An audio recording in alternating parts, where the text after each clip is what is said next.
Assalamualaikum warahmatullahi wabarakatuh. Selamat pagi Bapak Ibu. Pagi. Ya, yang terhormat Ibu Kepala Sekolah SD Negeri 5 Talangubi, yang terhormat Bapak Ibu SD Negeri 5 Talangubi. Puji dan syukur kita panjatkan kehadiran Allah Subhanahu wa taala karena berkat rahmat dan hidayahnya kita dapat berkumpul dan dapat melaksanakan kegiatan diseminasi pemaparan aksi nyata dari Ibu Asri Wulandari SPD tentang disiplin positif. Salawat serta salam tak lupa kita panjatkan kepada Nabi Muhammad SAW karena berkat rahmatnya kita dapat syafaat hingga akhir zaman. Amin ya rabbal alamin.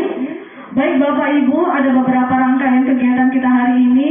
Jadi yang pertama adalah pembukaan, yang kedua menyanyikan lagu Indonesia Raya, yang ketiga kata sambutan dari Ibu Kepala Sekolah, yang keempat doa, yang kelima pemaparan materi tentang budaya positif, dan yang keenam adalah penutup.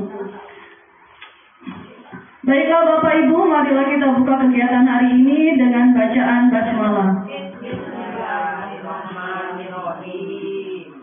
Acara selanjutnya adalah menyanyikan lagu Indonesia Raya yang akan dipimpin oleh Ibu Novarida Utama Putri. Kepada Ibu Novarida kami persilakan.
Beralih pada acara selanjutnya, marilah kita dengarkan sambutan dari Ibu Kepala Sekolah, Ibu Betty Marlina MPD. Kepada Ibu Betty, kami silakan. Baik, bismillahirrahmanirrahim. Assalamualaikum warahmatullahi wabarakatuh. Baik, selamat siang Bapak Ibu semua. Salam sejahtera untuk kita semua. Alhamdulillah pada hari ini kita hadir di ruangan kelas 4 ini dalam keadaan sehat walafiat untuk mengikuti kegiatan diseminasi budaya positif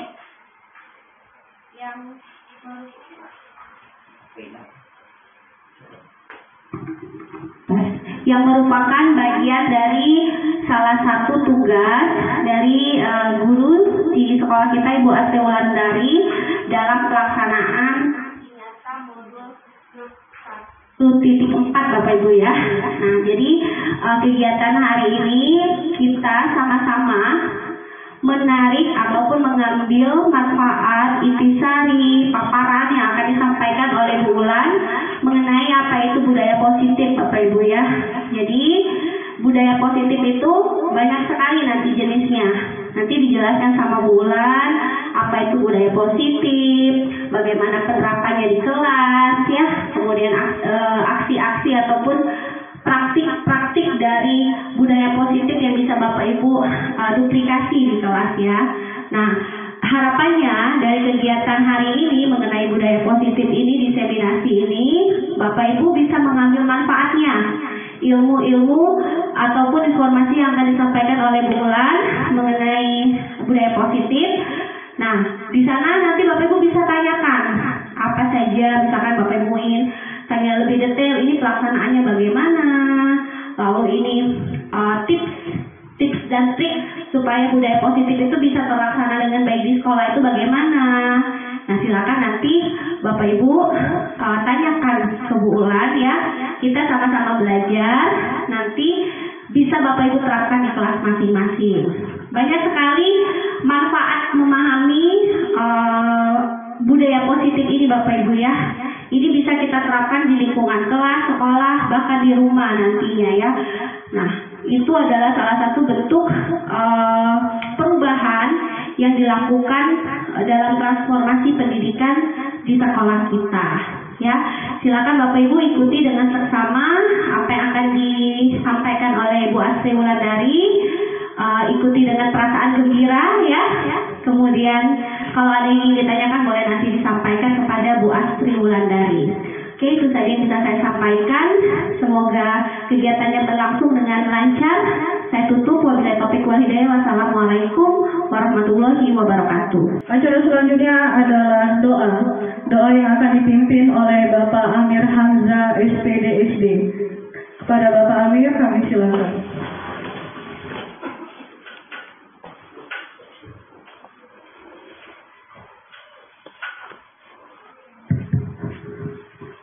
Marilah Bapak Ibu sekalian, sejenak kita mengangkatkan tangan kita bermunajat kepada Allah. Semoga apa yang akan dipaparkan oleh Ibu Ulan nanti mendapatkan kemudahan dan kelancarannya. Amin ya rabbal alamin. A'udzubillahi minasyaitonir rajim. Bismillahirrahmanirrahim. Alhamdulillahirabbil alamin. Hamdan katsiran thayyiban mubarakan fi ala kulli hal. Hamdan yuafi ni'amahu wa yukafi majidah.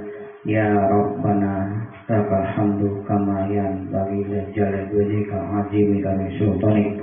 Allahumma sholli ala sayyidina Muhammad wa ala ali sayyidina Muhammad. Ya Allah, iyyaka na'budu wa iyyaka nasta'in. Allahumma ighfir lana dzunubana wa li walidayna warhamhuma kama rabbawani shighara wa li jami'il muslimina wal muslimat wal mu'minina wal mu'minat bi rahmatika ya arhamar rahimin. Rabbi zidni ilma warzuqni rahmah. Ya Allah, kami memohon kepadamu ya Allah, karena pada pagi hari ini ya Allah kami sedang mengadakan acara diseminasi ini ya Allah. Permudahkanlah ya Allah segala yang akan dipaparkan ini ya Allah. Permudahkanlah juga kami yang menerima ya Allah, agar kami dapat menerapkan di kelas kami masing-masing ya Allah. Dengan ilmu belajar bersama inilah ya Allah, kami mohon kepadamu, buatlah kami kemudahan-kemudahan untuk menyerap dan memaparkan diseminasi budaya positif ini ya Allah. Ya Allah, hanya kepadamu lah kami menyembah, dan hanya kepadamu lah kami meminta pertolongan. Rabbana la tuzigh qulubana ba'da hadaytana wa hab lana min ladunka rahmatan innaka antal wahhab. Rabbana hab lana min azwajina wa dzurriyyatina qurrata a'yun waj'alna lil muttaqina imama. Rabbi ja'alni muqimis shalah min dzurriyyati wa taqabbal du'a. Rabbana atina fid dunya hasanah wa fil akhirati hasanah wa qina adzabannar. Wa sallallahu ala sayyidina Muhammadin nabiyyi wa ala alihi wa sahbihi ajma'in. Subhana rabbika rabbil izzati amma yasifun wa salamun ala mursalin walhamdulillahi rabbil alamin.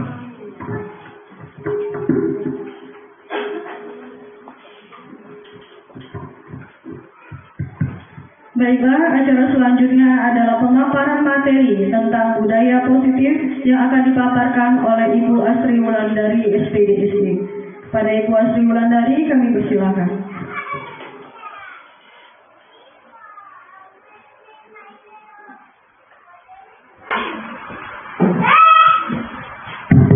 Bismillahirrahmanirrahim. Assalamualaikum warahmatullahi wabarakatuh. Yang pertama kami ucapkan terima kasih kepada Ibu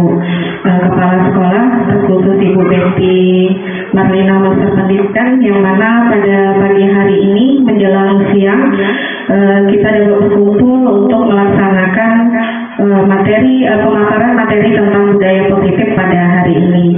Lalu saya ucapkan terima kasih kepada rekan teman sejawat SD Negeri 5 Talangubi, terkhusus Bapak Ibu guru yang mana pada pagi hari menjelang siang hari ini juga dapat menyempatkan untuk dapat mengikuti kegiatan saya yang dimana di sini adalah tugas aksi nyata modul 1.4 yaitu tentang budaya positif, dimana nanti dalam pemaparan ini insya Allah akan ada beberapa manfaatnya untuk kita semua dan dapat kita terapkan, kita implementasikan, kita aplikasikan di sekolah kita.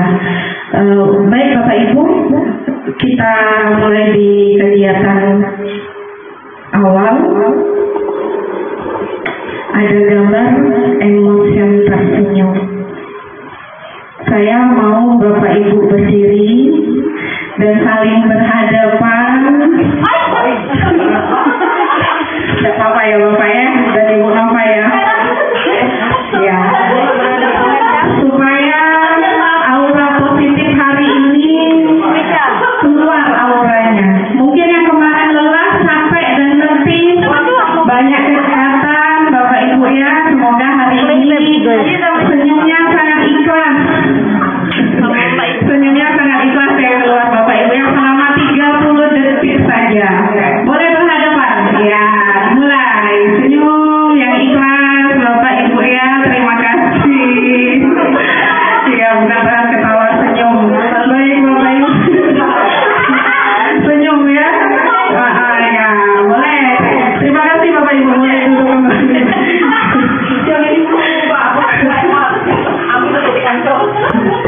Ya, ini tadi kan saya manfaat tersenyum karena di sekolah kita ada budaya 5S ya, senyum, salam, sapa ya, yang kita terapkan tadi adalah salah satunya yaitu senyum. Manfaatnya katanya di sini menjadi lebih positif, terus mengurangi stres, menurunkan tekanan darah, meningkatkan imunitas dan terlihat tampan dan cantik ya Bapak Amir dan Ibu Nova ya. Ya, kita lanjut. Nah, ini kesepakatan kita dulu ya Bapak Ibu ya di dalam forum diseminasi ini. Yang pertama, menghargai siapapun yang sedang berbicara. Nanti jikalaupun ada tanggapan atau pertanyaan, boleh nanti kita untuk saling menghargai siapapun yang sedang berbicara. Lalu menjadi pendengar yang baik. Menjadi pendengar yang baik ya Bapak Ibu ya, berpakaian rapi dan sopan semuanya. Nah, jika ini keluar, izin dahulu biar kita kelihatan Bapak Ibu siapa yang izin dalam ruangan ini. Boleh makan dan minum dengan tenang. Boleh Bapak Ibu, kalau haus boleh minum. Oke. Di sini kita lihat guru di dalam filosofi Ki Hajar Dewantara itu diibaratkan seorang petani yang menanam padi. Misalnya petani tersebut hanya menuntun tumbuhnya padi.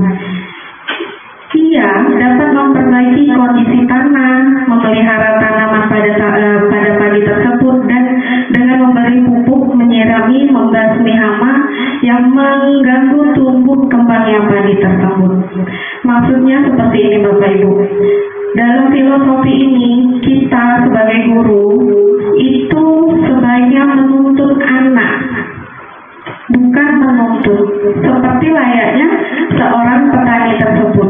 Jika petani tersebut menanam padi, yang ia harapkan adalah tumbuhan padi tersebut, bukan menjadi jagung atau bukan menjadi kacang. Bagaimana cara kita dengan cara menuntut anak? Di dalam Ki Hajar Dewantara, filosofinya di sini ada 3. Iya, apa yang pertama Bapak Ibu? Iya, Ingarso Sumpulodo. Yang kedua adalah Ingmadia Mangkarsa. Dan yang ketiga adalah Puri Handa Yani, di mana seorang guru atau seorang pendidik itu harus bisa memberikan contoh atau memberikan panutan terhadap anak. Lalu guru juga di tengah-tengah juga harus bisa memberikan semangat kepada di sekolah kepada anak.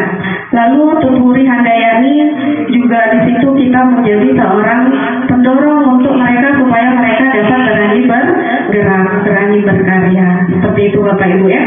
Nah, jika guru diibaratkan sebagai seorang petani, maka tentu saja sekolah ini adalah ladangnya. Bagaimana menumbuhkan ladangnya ini menjadi ladang yang baik dan bagus, itu adalah tugas-tugas kita sebagai guru. Disinilah nanti nilai dan peran kita sebagai guru kelihatan Bapak Ibu. Di saat anak ingin mengadakan lomba nih, ingin mengikuti lomba maksudnya, ya, disinilah nilai dan peran kita. Nah, ini jadi jika guru diibaratkan sebagai seorang petani, maka tentu sekolah adalah ladangnya. Jadi nilai dan peran guru di sini yang akan ikut berpartisipasi. Lalu guru di sini harus bisa menciptakan suasana dan lingkungan yang aman, nyaman, menyenangkan, menjaga dari berbagai hal yang tidak baik. Minimal kita harus bisa menjaga nama baik sekolah kita. Dari apa yang visi misi kita ada di dalam sekolah ini, kalau bisa kita wujudkan bersama-sama. Itulah nilai dan peran kita Bapak Ibu ya. Jadi lingkungan yang aman dan nyaman ini akan menumbuhkan kebiasaan-kebiasaan yang baik Bapak Ibu, yang akan menjadi sebuah karakter, yang akan menjadi budaya positif yang ada di sekolah kita. Nah, ini untuk kegiatan kita diseminasi budaya positif yang akan kita kupas hari ini, insya Allah yang akan mendapatkan manfaatnya, terutama dapat diterapkan kita sebagai guru, diterapkan kita di dalam kelas, dan diterapkan kita kepada lingkungan yang ada di sekolah. Di sini guru yang baik harus memiliki kemampuan dalam mewujudkan budaya positif di sekolah. Budaya positif tersebut dapat dijalankan dengan konsep inti. Di sini ada beberapa Bapak Ibu, ada 6 yang nanti yang akan kita ketahui. Yang pertama, disiplin positif dengan nilai-nilai kebajikan universal. Lalu yang kedua, teori motivasi, hukuman dan penghargaan, lalu restitusi. Nanti kita akan mengetahui apa teori motivasi dan hukuman, penghargaan, restitusi ini. Lalu di sini ada keyakinan kelas, kebutuhan dasar manusia dan manusia berkualitas, lalu ada restitusi 5 posisi kontrol kita sebagai guru. Nanti di sini juga akan ada beberapa, ada 5 posisi kontrol kita sebagai guru Bapak Ibu. Lalu yang terakhir di sini restitusi segitiga. Yang pertama, nah, disiplin positif. Jadi disiplin positif ini adalah pembiasaan hal yang baik yang mencakup sikap atau perilaku maupun tutur kata oleh seluruh warga sekolah, terutama ini bagi murid agar dapat berkembang menjadi pribadi yang kritis, mandiri dan bertanggung jawab. Tujuan kita di sini Bapak Ibu, menciptakan peserta didik yang memiliki disiplin diri sehingga mereka berperilaku menjadi kepada nilai-nilai kebajikan universal. Nanti akan kita ketahui apa kebajikan universal itu, dan memiliki motivasi diri menuju perubahan perilaku ke arah yang lebih baik. Ini awal dulu. Ini yang akan kita lakukan disiplin positif ini. Jadi diawali dari kita sebagai guru, lalu nanti kita tirukan kepada siswa, kita memberi contoh kepada siswa untuk menerapkannya agar perilakunya dapat lebih baik, baik di lingkungan sekolah, bisa juga nanti dilanjutkan di lingkungan rumah. Jadi kalau bisa berdua nih, berbareng antara di rumah dan sekolah. Jadi di sekolah diterapkan di rumah, di sekolah di rumah, insya Allah karakter anak akan menjadi lebih baik. Nah ini, jadi disiplin positif ini suatu cara penerapan disiplin yang mengajarkan anak yang bertanggung jawab dan menumbuhkan kesadaran diri berdasarkan nilai-nilai kebajikan. Jadi kita harus bisa minimal memberikan contoh kepada anak penerapan karakter yang yang baik dalam disiplin positif ini, Bapak Ibu ya. Lalu disiplin positif lebih ke arah disiplin diri yang dapat mengontrol diri dalam melakukan segala tindakan. Nanti setelah ia mengetahui nilai-nilai kebajikan universal, mereka akan tahu, mereka akan bisa mengontrol diri dalam suatu tindakan yang akan mereka kerjakan. Apakah ini baik, ataukah ini buruk, atau yang boleh dilakukan atau tidak boleh dilakukan. Lalu disiplin diri dapat membuat murid memahami dan menyadari berdasarkan motivasi internal, bukan akibat paksaan, pujian atau hukuman. Jadi mereka menerapkan disiplin positif ini memang dari dalam diri mereka, bukan dari eksternal merasa ketakutan karena diperintah guru, misalnya seperti itu Bapak Ibu atau ingin mendapatkan pujian dari ibu guru, pintar nih bersih-bersih, tapi mintanya pujian. Yang harus kita perbaiki adalah sikapnya dulu, karakternya dulu. Kalau bisa mereka melakukan hal itu dengan kesadarannya dari internalnya dulu, bukan dari rasa ketakutannya atau ingin dipuji atau rasa ingin takut dihukum. Bukan seperti itu. Tapi disiplin positif ini lebih mengarah ke internalnya dulu yang akan kita sampaikan kepada siswa. Nah, ini nilai-nilai kebajikan.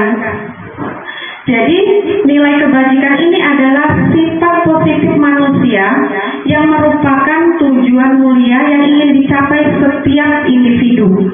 Jadi, seorang yang memiliki disiplin diri, ini berarti mereka bisa bertanggung jawab terhadap apa yang dilakukannya, karena mereka mendasarkan tindakan pada nilai kebajikan universal. Kalau kebajikan universal yang ada di sekolah ini diharapkan dapat sesuai dengan profil pelajar Pancasila, Bapak Ibu ya.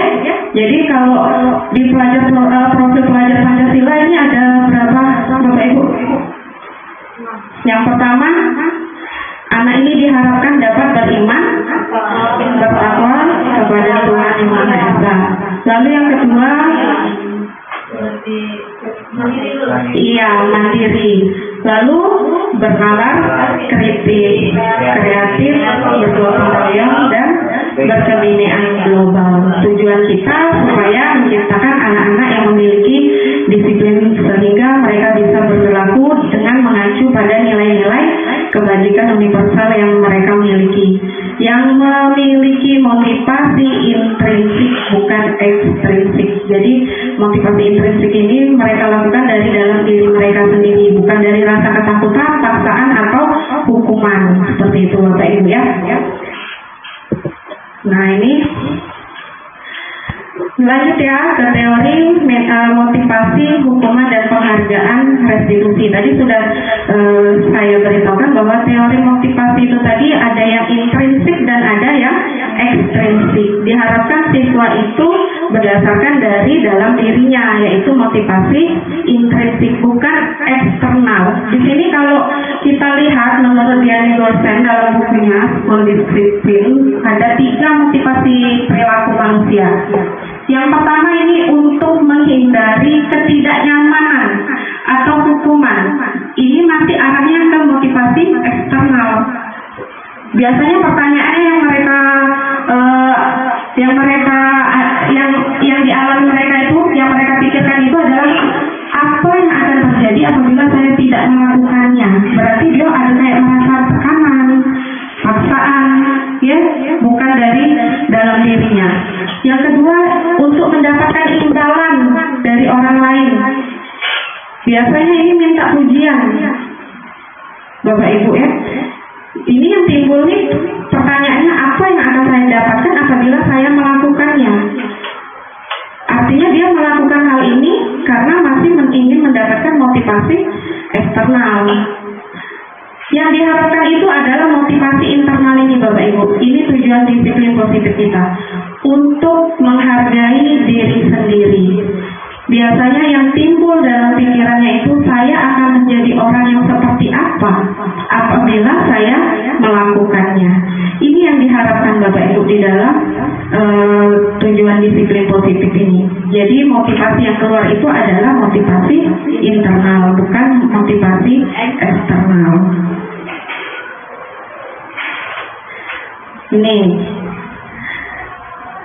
ada pemantik nih pertanyaannya.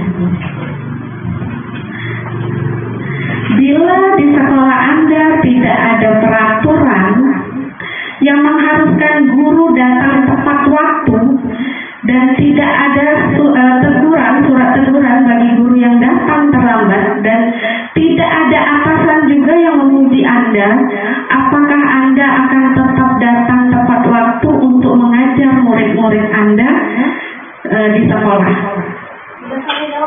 Oh, boleh Ibu Nova.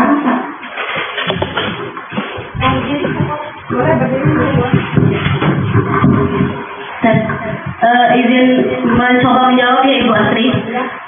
Kalau bagi saya pribadi, walaupun tidak ada peraturan yang mengharuskan guru itu harus datang tepat waktu, tidak ada hukuman, kepala sekolahnya mungkin tidak menghukum kalau ada gurunya yang datang terlambat, atau kepala sekolah nggak pernah memuji kalau ada guru yang datangnya tepat waktu, ya selalu pertama misalnya. Saya akan terus mencoba tetap datang tepat waktu, karena menurut saya datangnya guru tepat waktu itu adalah sebagai tanggung jawab dan sebagai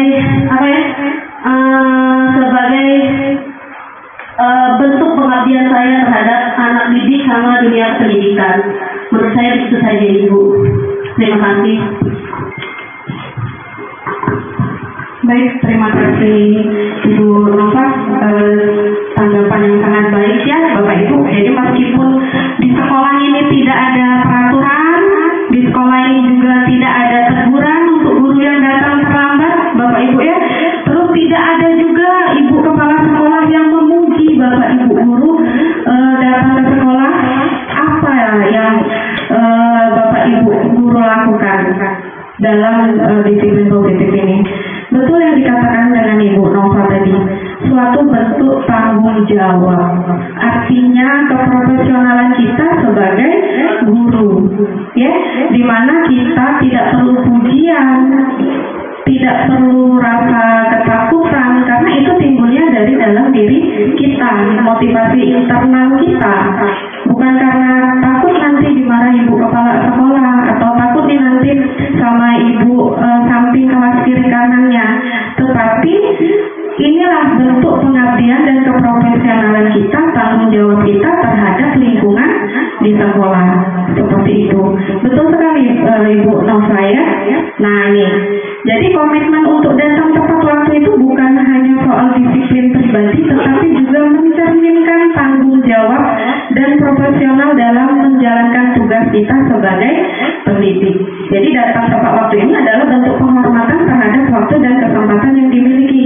Dengan tepat waktu, itu adalah bentuk tanggung jawab, dedikasi, dan keseriusan dalam melaksanakan tugas sebagai seorang guru. Terima kasih Ibu Nova. Beri dulu dong. Oke. Nah ini hukuman, konsekuensi, dan restitusi. Tadi kalau seandainya Ibu Nova sebagai ibu guru, bagaimana kalau posisi itu kita melihat anak-anak yang datangnya terlambat? Apakah harus diberikan hukuman, atau harus diberikan konsekuensi, atau restitusi? Tapi harus kita ketahui dulu apa itu hukuman, apa bedanya dengan konsekuensi. Lalu restitusi itu apa? Hukuman ini bersifat tidak terencana atau biasanya tiba-tiba Bapak Ibu. Jadi hukuman ini diberi berupa fisik, bisa fisik. Jadi murid ini atau anak ini disakiti oleh suatu perbuatan atau kata-kata. Perbuatan kita itu biasanya kalau kita sudah kasar, Bapak Ibu ya, diingat anak-anak sampai umurnya mungkin sampai dia berkeluarga nanti dia akan terkenang sampai tua. Ini kalau bentuknya kita ini hukuman maksudnya. Tapi kalau konsekuensi di sini sudah terancana, sudah disepakati dan sudah dibahas dan disetujui oleh murid dan guru. Biasanya disepakati. Kalau tidak buat PR, apa konsekuensinya? Mungkin kata Ibu Nova bersihin WC. Berarti anak ini membersihkan WC itu sudah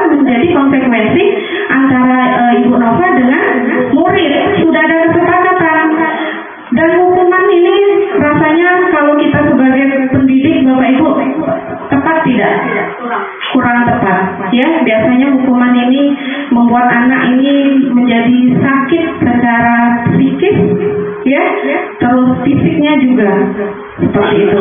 Lalu restitusi. Apa restitusi? Ini proses menciptakan kondisi bagi murid untuk memperbaiki kesalahan. Setelah ia membuat kesalahan, ini bisa nanti dilakukan dengan cara restitusi. Jadi menciptakan kondisi bagi murid untuk memperbaiki kesalahan mereka sehingga mereka bisa kembali pada kelompok mereka dan karakter yang lebih kuat, lebih baik lagi setelah kita melakukan restitusi. Nanti ada ya Bapak Ibu ya. Nah ini hukuman dan konsekuensi. Hukuman dengan konsekuensi.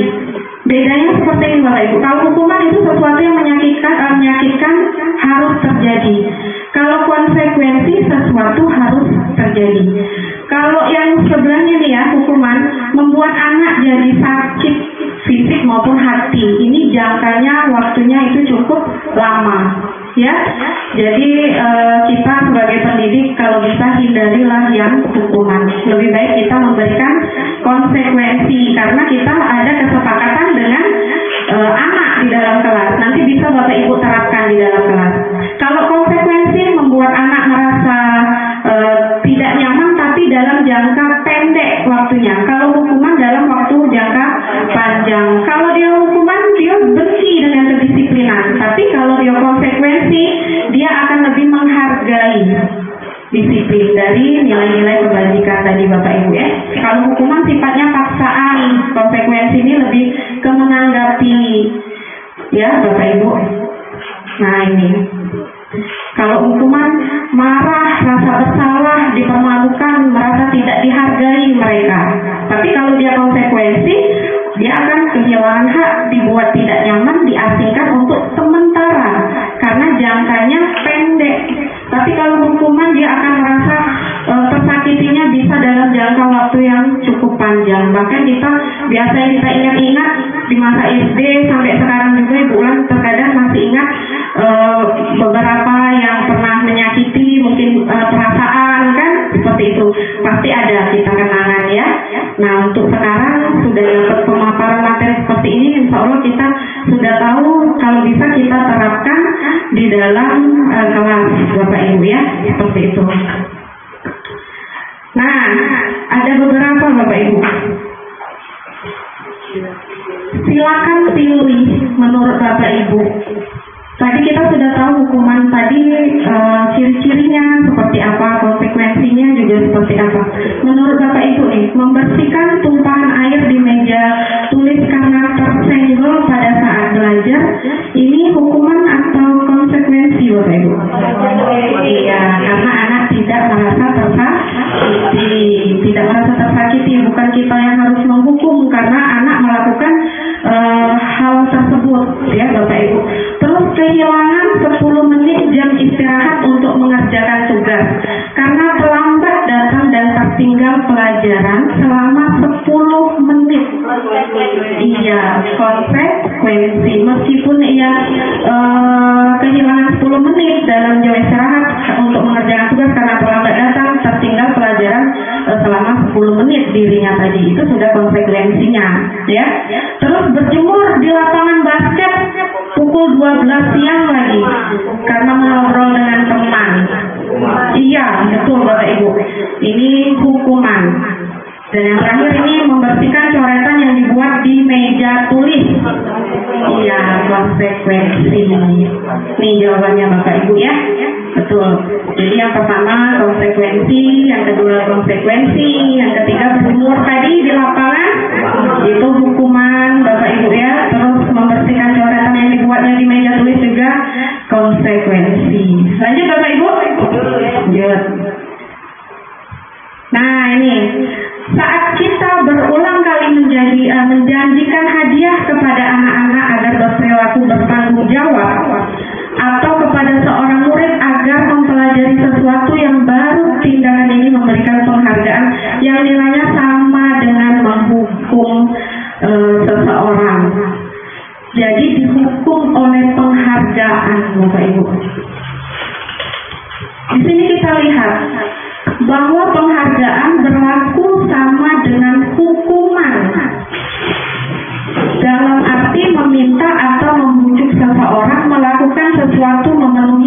suatu tujuan tertentu dari orang yang meminta atau membujuk. Dorongannya ini masih eksternal dan akan ada faktor ketergantungan, Bapak Ibu. Beberapa dampaknya, misal pengaruh jangka pendek dan jangka panjang. Di sini yang pertama. Yang kedua, penghargaan menghukum. Ada 8 kalau tidak salah Bapak Ibu ya.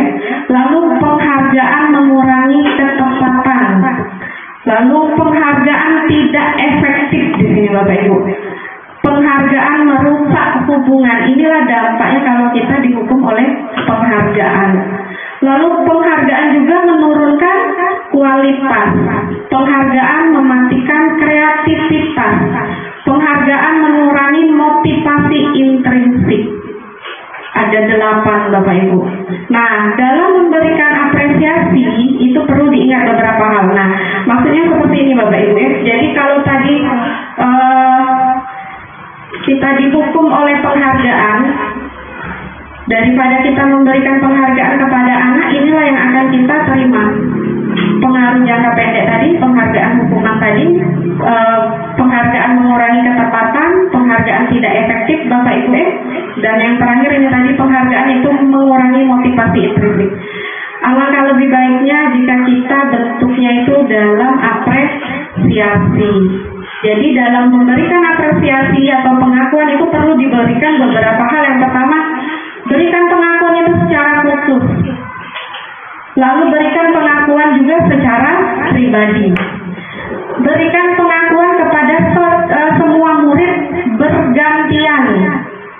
Gantian Bapak Ibu jangan itu yang dipuji ya. Tidak enak kalau itu yang dipuji. Mungkin anak yang lain ingin juga dipuji. Terkadang memuji anak satu siswa itu akan memberikan dampak yang sangat positif kepada mereka Bapak Ibu. Bergantian.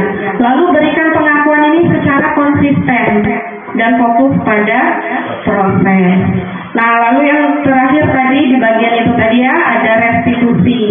Jadi restitusi ini adalah menciptakan kondisi bagi murid untuk memperbaiki kesalahan mereka sehingga mereka bisa kembali kepada kelompoknya dan karakternya juga lebih kuat. Dalam restitusi ini juga merupakan proses kolaboratif yang mengajarkan murid untuk mencari solusi untuk masalah mereka dan membantu murid berpikir tentang orang seperti apa yang mereka inginkan, tujuannya tadi untuk apa dan bagaimana mereka harus memperlakukan orang lain. Itu di dalam restitusi. Nah, ini Bapak Ibu ya, tadi yang sudah ya, kalau hukuman itu identitasnya gagal Bapak Ibu. Kalau identitas sukses itu dalam disiplin itu ada konsekuensi dan restitusi. Alangkah lebih baiknya kita di identitas sukses ini Bapak Ibu ya. Jangan di identitas gagal, karena akan ada beberapa yang akan terjadi pada anak yang menyakitkannya, tidak nyaman. Terus korban mendapatkan keadilan tadi, murid akan tersakiti, perilakunya jadi pasif, agresif meningkat, seperti itu.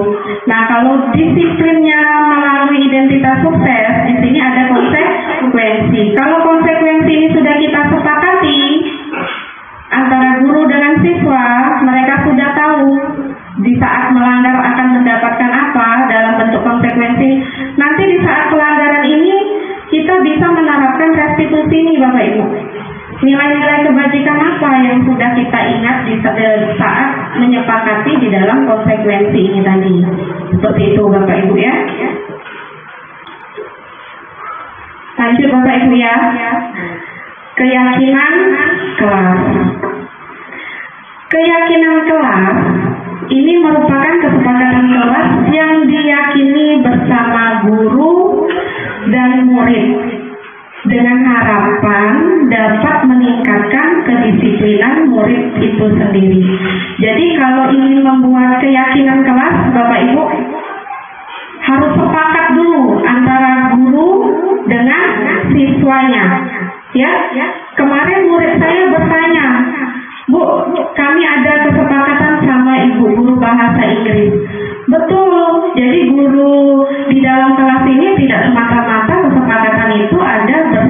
guru wali kelasnya saja Bapak Ibu ya, tetapi guru mapelnya juga ada kesepakatan kelas. Apa kesepakatan yang telah disepakati bersama? Itulah untuk menumbuhkan budaya positif mereka, disiplin positif diri mereka. Itu akan lebih baik karena tujuannya itu membentuk kita di dalam kelas, membentuk pembelajaran kita di dalam kelas itu secara efektif Bapak Ibu. Jadi kalau di dalam kelas dia sudah tahu dengan keyakinan kelas yang mereka buat sendiri, dia akan lebih tertib, lebih disiplin. Nah, di sini keyakinan kelasnya bersifat lebih abstrak daripada peraturan. Jadi lebih baik keyakinan kelas Bapak Ibu daripada peraturan. Kalau keyakinan kelas dia akan lebih menghargai Bapak Ibu. Di saat mereka melanggar, apalagi dia sudah tahu kesepakatan apa yang mereka langgar. Lalu keyakinan kelas juga berupa pernyataan-pernyataan universal, nilai-nilai kebajikannya tadi Bapak Ibu, nanti ada ya Bapak Ibu ya. Lalu keyakinan kelas hendaknya tidak terlalu banyak Bapak Ibu, sehingga mudah diingat dan dipahami oleh semua warga. Contoh di kelas 4 ada 4 itu di situ. Kita sudah melakukan kesepakatan kelas kemarin Bapak Ibu ya kepada anak-anak. Jadi kita sudah sepakat nih antara guru dengan siswa. Apa yang kita sepakati? Dimulai dari nanti kalimat-kalimat negatif dulu biasanya. Tidak boleh buang sampah Bu, misalnya seperti itu. Terus di saat ibu guru lagi berbicara, tidak boleh ngobrol katanya seperti itu Bapak Ibu ya. Nah ini nanti ada di sini Bapak Ibu. Nah guru berperan dalam mewujudkan terbentuknya keyakinan sekolah atau kelas dengan adanya kesepakatan antara guru dan murid. Keyakinan kelas juga berupa pernyataan universal yang mudah diingat, dipahami dan harus diterapkan di lingkungan sekolah kita. Jadi kalau kita sudah membuat kesepakatan antara guru dengan murid tadi, sebaiknya dilaksanakan. Apakah keyakinan kelas itu bisa berubah Bapak Ibu dalam tahun ini dan tahun depan? Bisa. Ya, bisa Bapak Ibu, betul. Jadi keyakinan kelas ini tidak sama dengan keyakinan kelas yang tahun kemarin. Kemungkinan ada penambahan. Siapa tahu muridnya lebih aktif, misalnya seperti itu Bapak Ibu ya. Nah di sini, ini misalnya peraturan kita nih. Kembalikan buku ke tempatnya. Ini peraturan. Tapi kalau keyakinan yang kita lihat di sini, dari kembalikan kita biasanya nanti kembalikan buku ya setelah membaca, kembalikan ke tempatnya di pojok baca, misalnya seperti itu. Keyakinan apa yang kita buat? Tanggung jawab. Berarti anak akan lebih ingat dengan kata tanggung jawabnya. Jadi kalau ada buku kececer, artinya dia tidak melaksanakan keyakinan kelasnya. Tidak tanggung jawab nih anak-anak. Kemarin kita sudah sepakat bahwa kita setelah membaca buku di pojok baca, kita kembalikan buku ke tempatnya. Nah, seperti itu Bapak Ibu ya. Lalu dilarang mengganggu orang lain. Artinya, iya, menghormati orang lain. Ini yang lebih harus kita tekankan Bapak Ibu. Hadir di sekolah 15 menit sebelum pembelajaran dimulai. Nanti anak-anak akan terarah. Hadir tepat waktu Bu katanya. Berarti keyakinan yang harus kita lakukan adalah di sini adalah menghormati orang lain, komitmen, bisa juga disiplin ya Bapak Ibu ya. Terus dilarang melakukan kekerasan. Keyakinan apa? Iya, keselamatan, menghormati orang lain. Peraturannya harus pakai masker. Keyakinan kelasnya? Kesehatan dan keselamatan. Seperti itu Bapak Ibu ya. Terus jangan berlari di kelas atau di koridor. Nih, artinya keyakinan kelasnya juga mengarah ke keselamatan dan keamanan. Nah, ini contoh keyakinan kelas yang telah kami buat Bapak Ibu di kelas. Jadi anak-anak menuliskan nilai-nilai, menuliskan kalimat negatifnya sebelum menjadi kata nilai kebajikan universal tadi Bapak Ibu ya, yang seperti tadi peraturannya tadi menjadi keyakinan kelas. Jadi mereka menuliskannya dulu Bapak Ibu. Jadi keyakinan kelas ini merupakan disiplin positif yang bisa kita terapkan dalam membangun budaya positif di sekolah. Dengan adanya keyakinan kelas di setiap kelas, ini diharapkan dapat mewujudkan tujuan pendidik yang berorientasi kepada profil pelajar Pancasila yang 6 tadi Bapak Ibu ya. Nah ini Bapak Ibu, jadi kegiatan ini dilakukan di kelas. Siswa mengimplementasinya tadi ya Bapak Ibu ya. Siswa diberikan kesempatan untuk menyuarakan pendapatnya terhadap kesepakatan bersama dalam bentuk kesepakatan kelas atau keyakinan kelas. Jadi siswa ini tadi nanti bisa Bapak Ibu terapkan di kelas, diminta menuliskan pendapatnya pada selembar sticky note mengenai kelas yang diinginkan mereka itu seperti apa di dalam kelas. Diberikan saja dulu satu contoh, misalnya menjaga kebersihan ya, tidak boleh buang sampah sembarangan kata kita tadi. Nanti keyakinan kelasnya itu mengarah ke kebersihan. Nah ini Bapak Ibu bisa lakukan di dalam kelas Bapak Ibu semua agar dapat terciptanya keyakinan kelas. Dari keyakinan kelas itu nanti dapat keyakinan sekolah kita juga Bapak Ibu ya. Jadi penerapannya setelah dari kelas insya Allah dia akan terbentuk di dalam sekolahnya, disiplin positif ini tadi. Karena kebersihan itu adalah milik kita bersama. Nah jadi siswa diminta menuliskan pendapatnya ini tadi Bapak Ibu ya di lembar sticky notes ini ya. Nah setelah mereka menulis sticky notes yang telah ditulis mereka tadi setelah diisi Bapak Ibu, mereka tempelkan di papan tulis, lalu disimpulkan berdasarkan usul dari peserta didik. Jadi mereka sudah menuliskan semua siswa apa yang mereka harapkan di dalam kelas. Nanti ada saja, tidak boleh berkelahi Bu katanya. Kalau ibu guru lagi berbicara, tidak boleh ngobrol, tidak boleh bermain, nanti akan timbul. Dari situ nanti kita buat menjadi keyakinan kelas melalui nilai-nilai kebajikannya tadi Bapak Ibu dari kata peraturan yang tadi, misalnya kalau sudah baca buku, letakkan buku di tempatnya, berarti dia lebih ke tanggung jawab. Kita buat tanggung jawab keyakinan kelasnya. Tidak boleh buang sampah sembarangan, artinya kebersihan keyakinannya.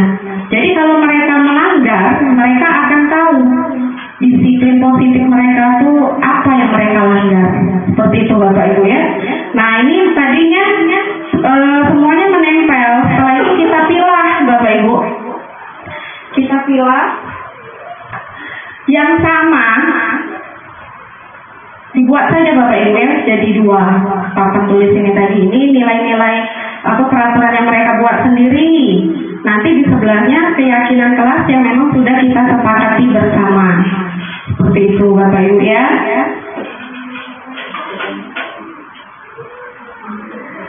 Nah ini yang sudah kami buat. Jadi peserta didik sepakat akan keyakinan kelas yang telah mereka buat dan dibuat dalam sebuah karya dalam bentuk tulisan agar mudah diingat Bapak Ibu ya. Jadi dengan mengerjakan yang bersama-sama ini tadi dan menyepakati keyakinan yang mereka buat, insya Allah kesepakatan kelas ini akan berjalan dengan baik di dalam kelas. Jangan banyak-banyak Bapak Ibu ya, cukuplah 6 atau 5, jangan sampai 20 Bu Esti ya. Kasihan anak yo adik malah tidak ingat kesepakatan kelasnya. Jadi lebih baik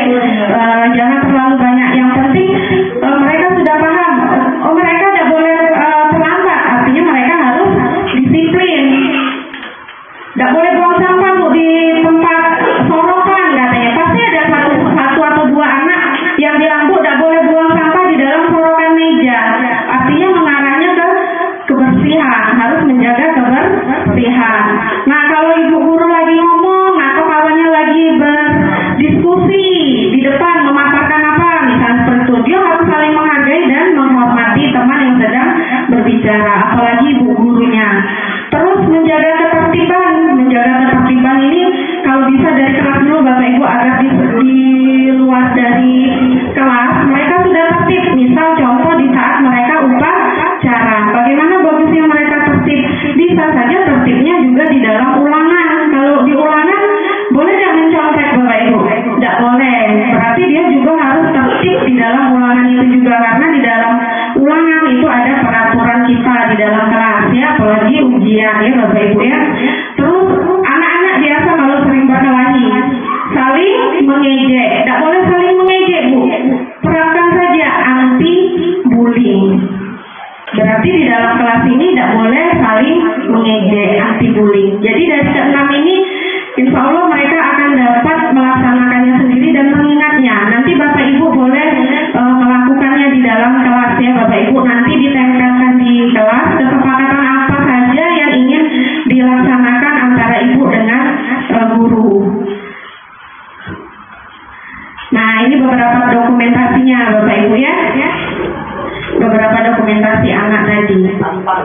Iya, jadi mereka aktif Bapak Ibu di dalam membuat keyakinan mereka kelas. Karena kadang saya bagi satu sticky notes itu bisa 2 mereka menuliskan peraturan. Bisa nanti diajak kelas 1, kelas 2 ya Bu Hera ya, boleh.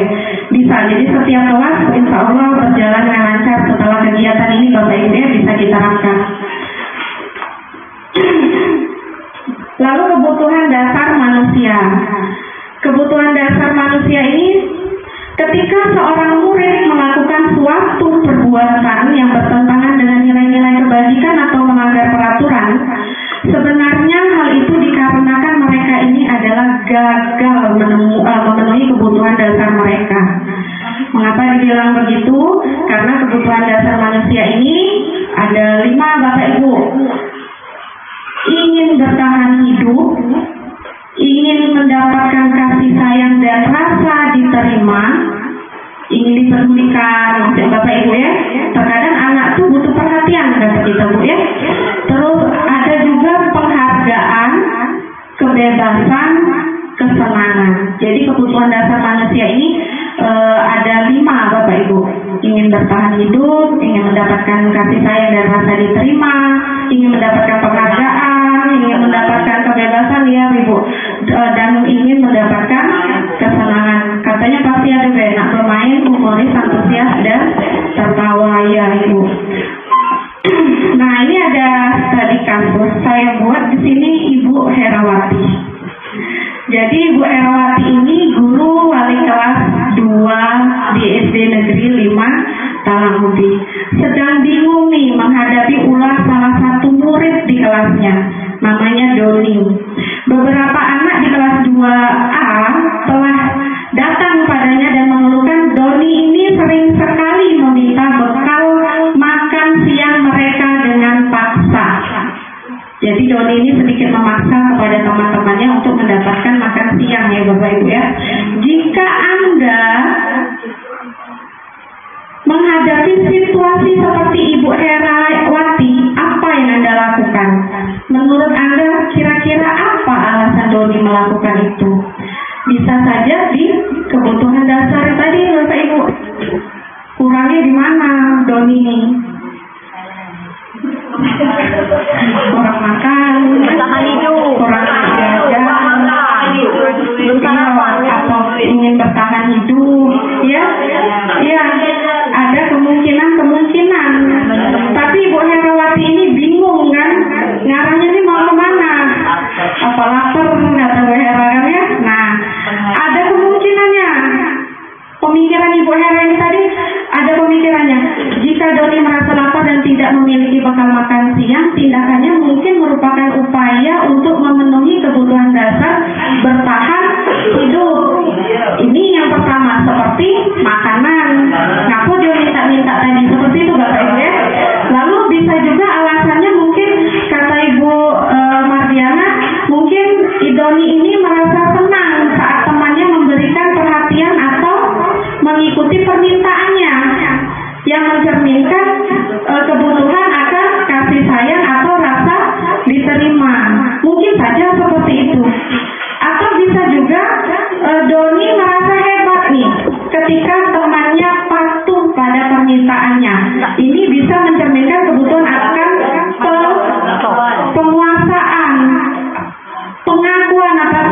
tuanya, sedikit memaksa Bapak Ibu ya. Nah terus bisa juga ini alasannya ini beberapa anak ingin memiliki kebebasan dalam memilih makanan mereka. Jadi Doni ini mungkin bosan dengan bekalnya. Iya, yang sama mungkin setiap hari dan ingin mencoba variasi baru mungkin di saat itu. Lalu bisa juga Doni ini mungkin merasa senang melihat reaksi teman-temannya terhadap tindakannya yang mencerminkan kebutuhan akan kesenangan dan kebahagiaan dalam bermain. Ini tadi kata Ibu Mardiana tadi kan. Nah, kebutuhan akan kesenangan. Jadi ada beberapa kemungkinan dari kasus Ibu Hera ini tadi. Bingunglah Bu Hera, bagaimana caranya daripada kita mencari-cari alasannya itu, kita pecahkanlah masalah ini tadi ya. Dengan pemahaman ini, nah Ibu Hera ini dapat mengambil tindakannya yang lebih bijaksana. Apa yang dilakukannya? Ibu Hera ini bisa berbicara kepada orang tuanya untuk memastikan dulu sebenarnya si Doni ini memiliki bekal yang cukup tidak, atau Doni ini hanya mencari perhatian saja. Jadi lebih baik kita berbicara kepada orang tua. Nah Ibu Hera ini dapat mendekati Doni dengan cara bagaimana? Iya, empati dan membantu memenuhi kebutuhannya secara positif, tidak langsung menghukum. Tidak bisa kita langsung menunjuk-nunjuk anak ini, kamu salah, minta makan sama teman-teman. Nah seperti itu Bapak Ibu ya. Kalau bisa hindari hukuman yang tadi, tapi kembalilah ke restitusi nanti Bapak Ibu ya. Nah selain itu Ibu Herwati juga dapat mengajarkan Doni tentang etika sosial, berbagi dengan teman-teman dan memahami perasaan orang lain di saat dia meminta makanan terhadap orang. Dengan demikian Doni ini tadi dapat mengembangkan keterampilan sosialnya sambil memenuhi kebutuhan dasar yang lebih baik. Seperti itu Bapak Ibu ya. Kira-kira yang itu tadi ya. Nah ini lanjut di posisi kontrol. Masih semangat ya Bapak Ibu? Oh masih semangat. Oh boleh Bapak Ibu ya. Oh iya boleh. Nah ini ada 5 posisi kontrol guru. Jika Ibu Bapak dihadapi dengan 5 posisi kontrol guru ini, kira-kira yang mana lah yang berada di diri Bapak Ibu? Ataukah Bapak Ibu sebagai penghukum, atau pembuat merasa bersalah, atau sebagai teman posisi kontrol Ibu, atau Bapak Ibu sebagai pemantau anak, atau Bapak Ibu memiliki posisi kontrol guru sebagai manajer. Nah, ini 5 posisi kontrol guru Bapak Ibu ya. Nanti akan terbentuk setelah dari sini. Sebenarnya yang kita harapkan itu tuh sebaiknya di posisi kontrol guru yang mana Bapak Ibu kita ini? Apa kita ini harus sebagai teman kepada mereka, atau sebagai pemantau saja, atau penghukum nih, atau juga sebagai manajer, atau biasa sebagai pembuat merasa bersalah. Seperti itu Bapak Ibu ya. Nah di sini sebagai penghukum, biasanya seorang penghukum itu menggunakan hukuman fisik, juga verbal, kata-katanya kasar Bapak Ibu. Misalnya seperti itu ya. Orang-orang yang menjalankan posisi penghukum ini lebih senantiasa mengatakan bahwa sekolah memerlukan sistem atau alat yang lebih menekan murid-murid lebih dalam lagi. Guru-guru yang dapat menerapkan posisi penghukum akan berkata seperti ini Bapak Ibu. Patuhi aturan saya, atau awas, kamu selalu saja salah. Selalu pasti yang terakhir selesainya. Ini guru yang suka menghukum Bapak Ibu ya. Iya. Ngaku lambatnya. Ya itu penghukum Bapak Ibu ya. Posisi kontrol kita itu sebagai penghukum. Pembuat merasa bersalah nih. Pak Amir kecewa nih dengan kamu. Kenapa bisa datang terlambat? Misalnya. anaknya tadi sudah merasa bersalah. Merasa bersalah saja. Kalau dia takut, dia lebih takut kalau kenapa kau datang terlambat. Nah mungkin seperti itu karena kata-katanya secara verbal kasar. Ya Bapak Ibu ya. Nah tapi kalau membuat merasa bersalah, dia lebih bapak atau ibu sangat kecewa terhadap kamu. Dia akan lebih menundukkan kepala dan merasa bersalah. Nah ini Bapak Ibu ya. Lalu teman, bagaimana di posisi kita sebagai teman? Ayo bantulah demi bapak ya, mungkin seperti itu Bapak Ibu ya.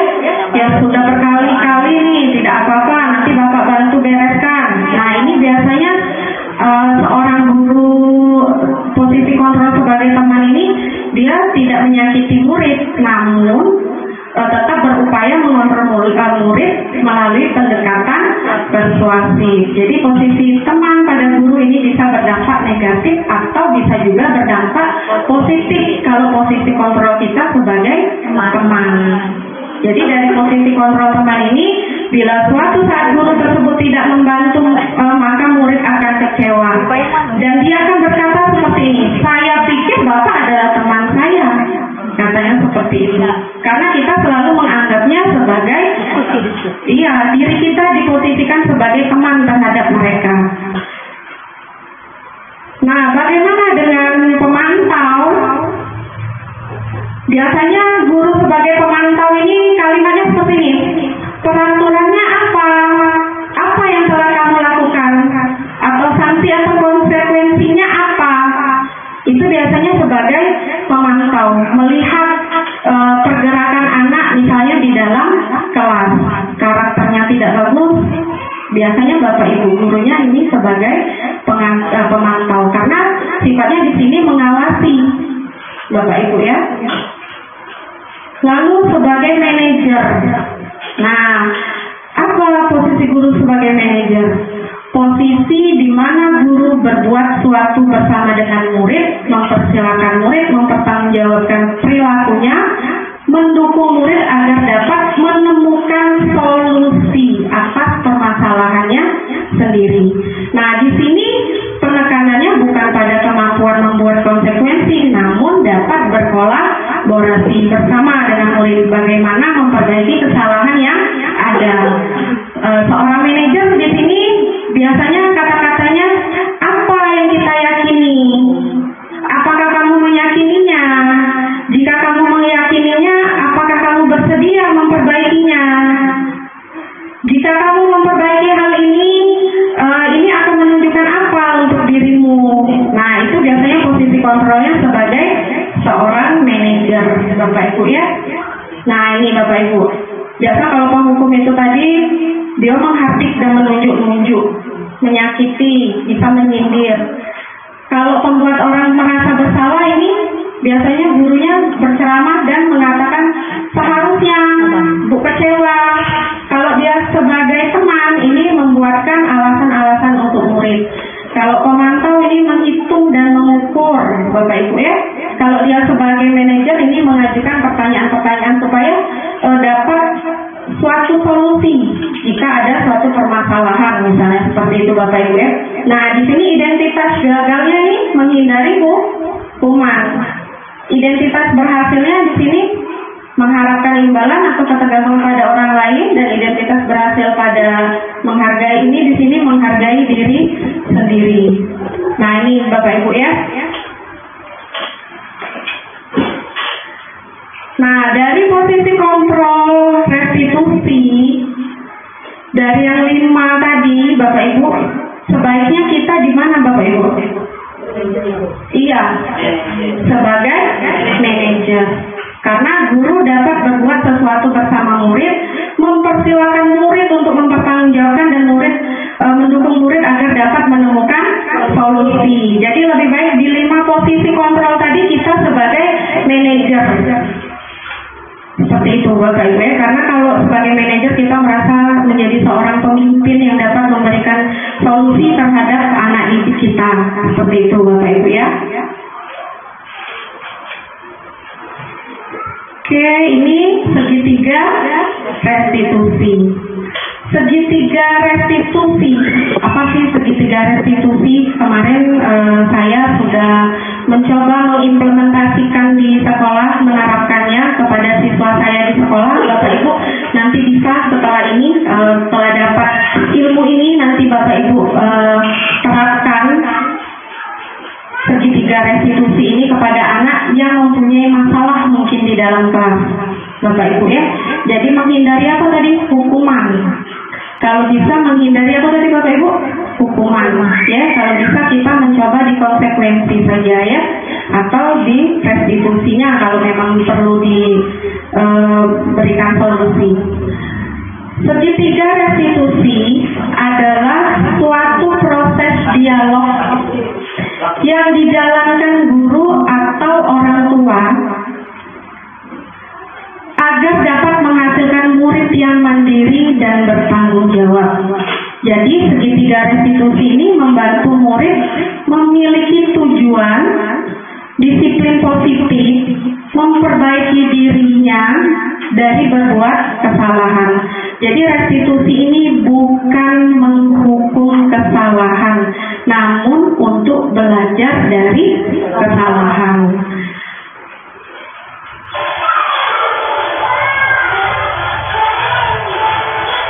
Boleh dilihat dulu Bapak Ibu ini videonya Bapak Ibu ya. Jadi seorang murid kelas 4 yang bernama Tasya datang tidak tepat waktu. Terlambat anak ini Bapak Ibu. Bagaimana kita sebagai guru untuk memecahkan masalah si Tasya ini yang datang terlambat tanpa menghabisnya, tanpa menghukumnya. Yang kita lakukan adalah dengan cara restitusi ini. Kan di sini Bapak Ibu ya. Jadi bagaimana untuk menghadapi siswa yang sedang memiliki masalah di hari tersebut karena datang terlambat. Jadi Tasya ini siswa kelas 4 SD Negeri 5 Talangubi datang terlambat ke sekolah. Dia datang nih dengan tergesa-gesa nih di pukul 7.15. Yang menyebabkan Tasya tidak hadir tepat waktu ini katanya bermain handphone dan menonton televisi di malam hari. Nah, bagaimana kita sebagai guru harus dapat menyelesaikan masalah tersebut dengan baik dengan menggunakan tahapan segitiga restitusi. Nah, seperti ini Bapak Ibu ya. Jadi di saat kita menerapkan segitiga restitusi, di sini kita harus menstabilkan dulu identitasnya. Jangan langsung dihukum mana itu Bapak Ibu ya. Jadi apa? Mengubah identitas anak dari orang yang gagal karena melakukan kesalahan menjadi orang yang sukses. Anak yang melanggar peraturan karena sedang mencari perhatian itu adalah anak yang sedang mengalami kegagalan. Nah, tadi di video tadi ada beberapa kata dari saya untuk menstabilkan identitas. Tasya berbuat salah itu manusiawi. Tidak ada manusia yang sempurna. Ibu juga pernah melakukan kesalahan atau datang terlambat di suatu kegiatan. Saya berbicara kepada anak seperti itu Bapak Ibu, agar menghindari rasa ketakutannya. Kita stabilkan dulu identitasnya dengan kata-kata kalimat yang seperti ini Bapak Ibu ya. Berbuat salah itu hal yang manusiawi. Tidak ada manusia yang sempurna. Kita bisa kok menyelesaikannya. Seperti itu. Bapak dan Ibu tidak ingin mencari siapa yang salah dan siapa yang benar. Hanya ingin dapat membantu, misalnya sebutkan namanya Tasya ini tadi, untuk dapat memecahkan masalah kita. Kenapa Tasya ini datang terlambat? Misalnya seperti itu Bapak Ibu ya. Nah, setelah itu validasi tindakan yang salah. Jadi segitiga restitusi ini terbagi menjadi 3 Bapak Ibu. Yang pertama tadi menstabilkan identitas. Yang kedua validasi tindakan yang salah. Nanti yang ketiga menanyakan keyakinannya. Nah, di saat si Tasya ini tadi merasa bersalah setelah kita bilang tidak ada manusia yang sempurna, misalnya seperti itu, dia akan merasa bersalah dengan dirinya. Nah, di validasi tindakan yang salah ini menurut teori kontrol, semua tindakan manusia baik atau buruk pasti memiliki maksud atau tujuan tertentu. Ketika kita menolak anak yang berbuat salah, dia akan tetap dalam masalah. Yang diperlukan adalah kita memahami alasan melakukan hal tersebut sehingga anak merasa dipahami. Seperti itu Bapak Ibu. Jadi setelah kita bilang Tasya, tidak ada manusia yang sempurna, semua pernah melakukan kesalahan. Ibu juga pernah melakukan kesalahan. Ibu juga pernah terlambat di suatu kegiatan, misal seperti itu Bapak Ibu ya.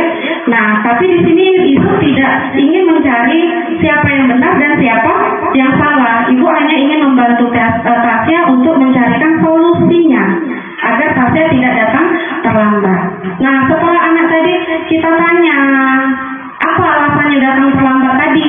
Mungkin katanya tadi nonton televisi dan main handphone, katanya Bapak Ibu ya. Nah, di sini kita tanya, kamu pasti punya alasan mengapa kamu melakukan hal itu. Mungkin karena kesenangan, terlalu happy main handphone dan nonton televisi tadi, dia menjawabnya Bapak Ibu ya. Nah, setelah kita tahu apa alasannya, alasannya ini tadi terlalu asik Bu main telepon, terlalu asik nonton televisi, yang biasanya saya tidurnya jam 8, terus saya tidurnya jam 9 atau jam 10 misalnya tadi kan ya. Nah, dia sudah tahu nih datangnya terlambat tadi kan ya. Kita tanyakan lagi dengan cara menanyakan keyakinan kelas.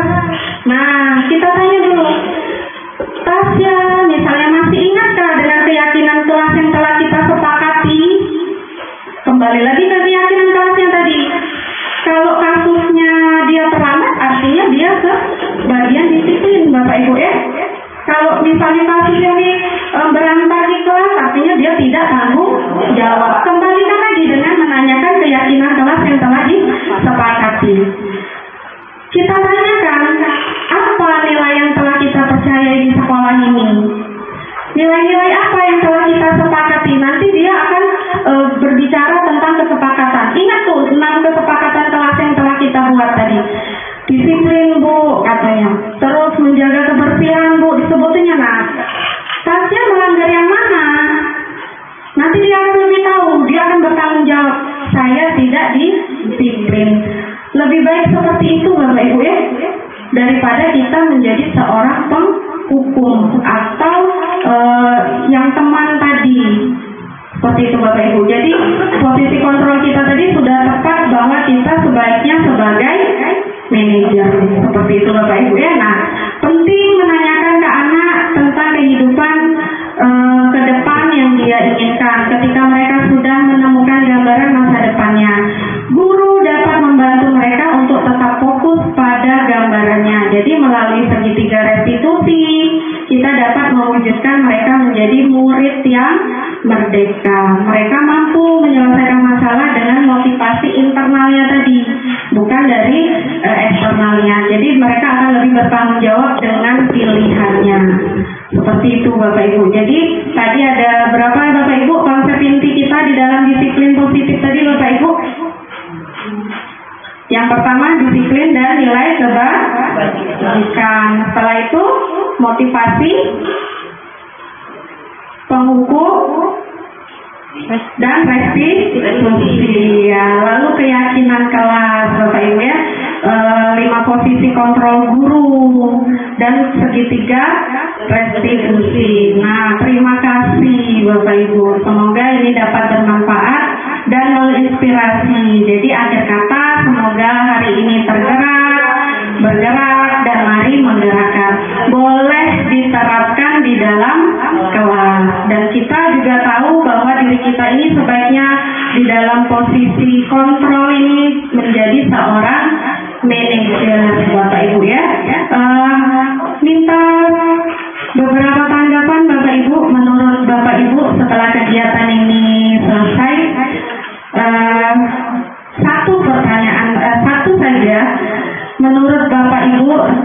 tiga guru boleh ya Bapak Ibu ya. Menurut Bapak Ibu, dari materi yang telah kita ketahui hari ini, yang mana materi yang lebih menarik menurut versi Bapak Ibu dan yang ingin diterapkan? Boleh?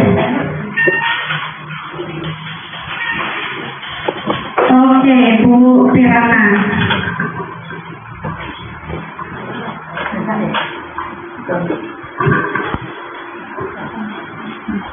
Assalamualaikum warahmatullahi wabarakatuh. Baik Bu Ulan, sedikit saya menanggapi untuk penyampaian materi ini.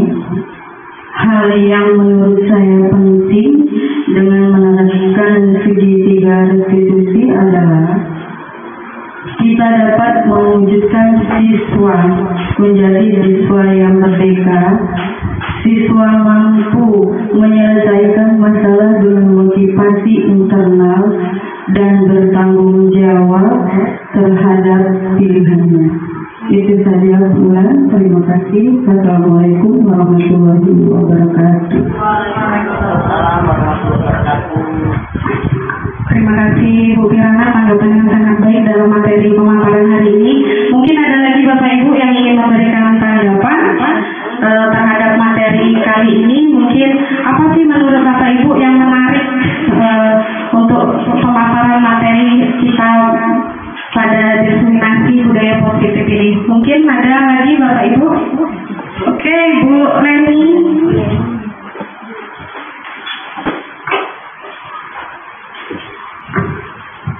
Assalamualaikum warahmatullahi wabarakatuh.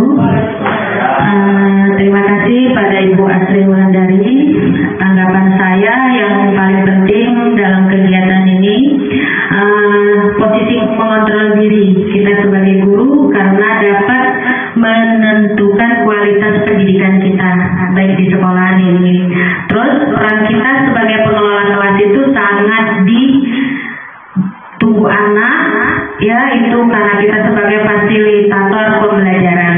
Guru juga bisa menciptakan lingkungan belajar yang kondusif, memotivasi dan mengembangkan potensi mereka sebagai semaksimal mungkin. Itu untuk anak-anak kita yang ada di sini. Terima kasih. Wassalamualaikum warahmatullahi wabarakatuh.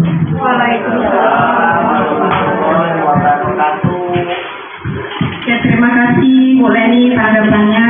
Bu Leni memilih posisi kontrol, ya, dia lebih menarik katanya di dalam materi. Mungkin ada lagi Bapak Ibu? Oke, Bu Evi.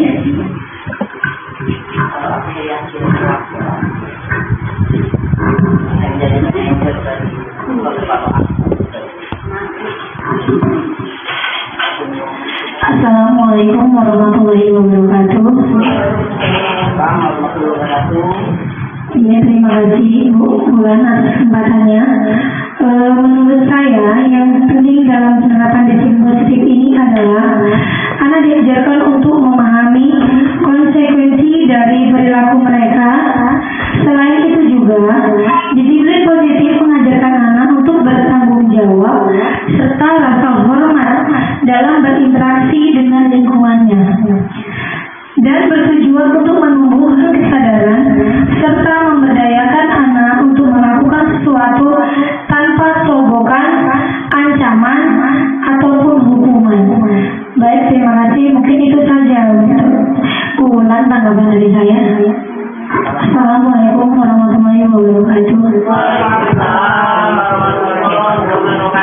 Terima kasih kepada Ibu Evi. Jadi semua yang ada di dalam pemaparan materi hari ini Bapak Ibu, insya Allah bermanfaat untuk kita dan dapat kita terapkan, kita aplikasikan di dalam kelas, di lingkungan sekolah kita, di lingkungan rumah juga bisa Bapak Ibu ya, kepada anak-anak kita. Jadi kita bisa menerapkan seperti segitiga restitusi tadi terhadap anak didik kita di dalam kelas, melaksanakan keyakinan kelas di dalam kelas tadi secara disepakati bersama-sama siswa tadi Bapak Ibu ya. Lalu untuk menghadapi posisi kontrol juga sebaiknya kita menjadi seorang pemimpin agar kiranya kita dapat memecahkan masalah terhadap anak-anak kita Bapak Ibu ya. Jangan langsung menunjuk-nunjuk atau menghatik untuk menghukum Bapak Ibu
atas pemaparannya Ibu Asri Wulandari.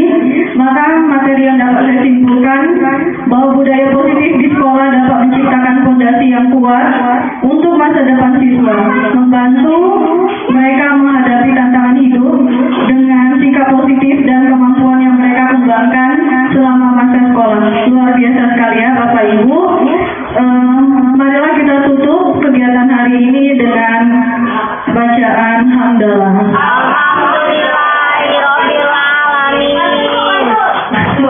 Baiklah Bapak Ibu, saya ucapkan terima kasih telah berpartisipasi atas kegiatan hari ini. Semoga dari pemaparan ini kita dapat mendapatkan nilai positif dan semoga dapat memberikan dampak baik untuk kedepannya. Saya selaku MC Dedi Kristia mohon maaf jika ada kata-kata yang salah. Pantun sedikit boleh ya Bapak Ibu? Burung pelikan, burung cendrawasih